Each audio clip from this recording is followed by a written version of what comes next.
Mr. President, 1 month ago, Judge Amy Coney Barrett was selected by President Trump to serve on the United States Supreme Court, filling the vacancy created by the passing of Justice Ruth Bader Ginsburg. Since then, Judge Barrett has more than proven her qualifications for this job. A respected federal judge, educator, and public servant, Judge Barrett has conducted herself throughout this process with poise and integrity. She's certainly demonstrated her intellect, her legal acumen, and her commitment to the Constitution of the United States. She's clearly a brilliant jurist who interprets the Constitution as written and carefully weighs the facts of a given case.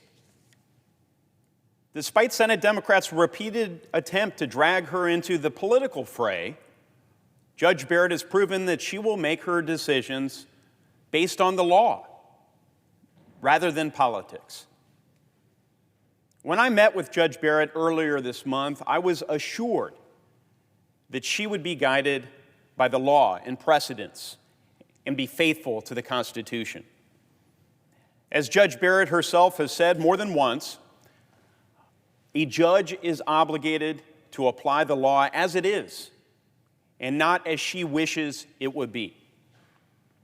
She's obliged to follow the law even when her personal preferences cut the other way, or when she'll experience great public criticism for doing so. The law, not politics. As a fellow Hoosier, I've had the privilege of getting to know Judge Barrett and her family over the last several years, since she was nominated to fill a vacancy on the U.S. Court of Appeals for the Seventh Circuit. When I met the then Notre Dame Law School professor, it was abundantly clear that she was a star. My colleague at the time, former Democratic Indiana Senator Joe Donnelly, agreed with that assessment. A brilliant legal scholar, Judge Barrett was and is held in the highest regard by her peers in the legal world. Judge Barrett's qualifications outshone personal attacks and religious bigotry, and she was confirmed by a bipartisan majority to that circuit court. And as a judge, she has more than proven her legal credentials. She's heard more than 600 cases and authored nearly 100 opinions. And I should note, she's the first woman from Indiana ever to serve on that esteemed court. As I said when I introduced Judge Barrett before the Senate Judiciary Committee earlier this month, I was proud to cast my vote for Judge Barrett in 2017, and I look forward to doing so again for Associate Justice of the Supreme Court. 3 years ago, I did not hear a single credible criticism, not a single one, of Judge Barrett based on her legal qualifications.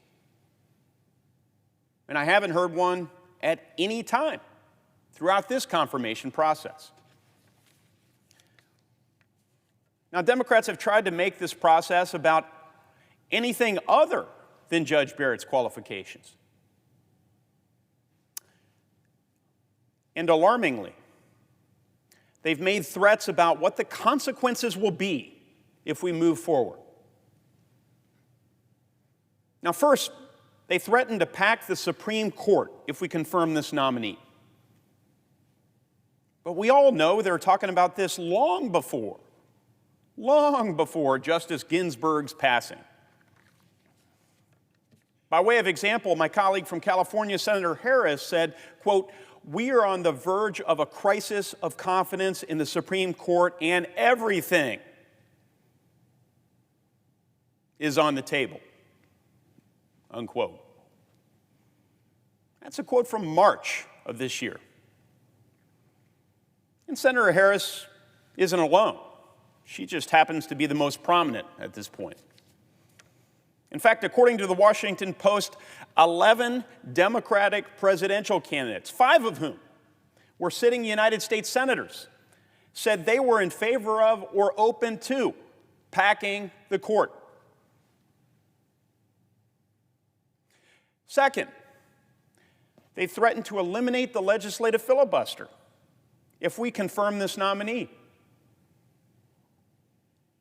Now, folks, they wanted to get rid of the 60-vote threshold long before this vacancy on the Supreme Court ever occurred. Again, I'll use Senator Harris by way of example.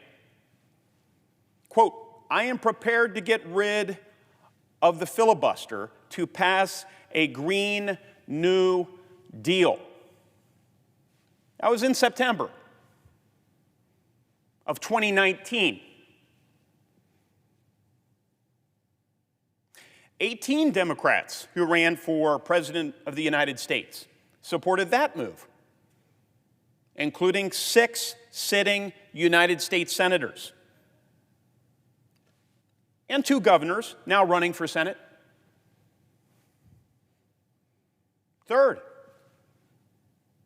they've threatened to add states to the union if we confirm this nominee. We know that's been on the far-left wish list for years. These idle threats aren't going to stop us from carrying out the will of the American people, though, and confirming Judge Barrett. When we confirm Judge Barrett, this week, she'll be the 5th woman and the first mother of school-aged children to serve as a Supreme Court justice. She'll also be the only current justice to have received a law degree from an esteemed law school other than Harvard or Yale. I'll tell you, Hoosiers are extremely proud of Judge Amy Coney Barrett and the trail she has blazed for others. She's a role model for young women everywhere, including, I might say, my own 3 young daughters. I'm incredibly proud that our next Supreme Court justice will hail from America's heartland, from the great state of Indiana. I urge my colleagues to come together to carry out the will of the American people by swiftly voting to confirm Judge Amy Coney Barrett to the Supreme Court of the United States.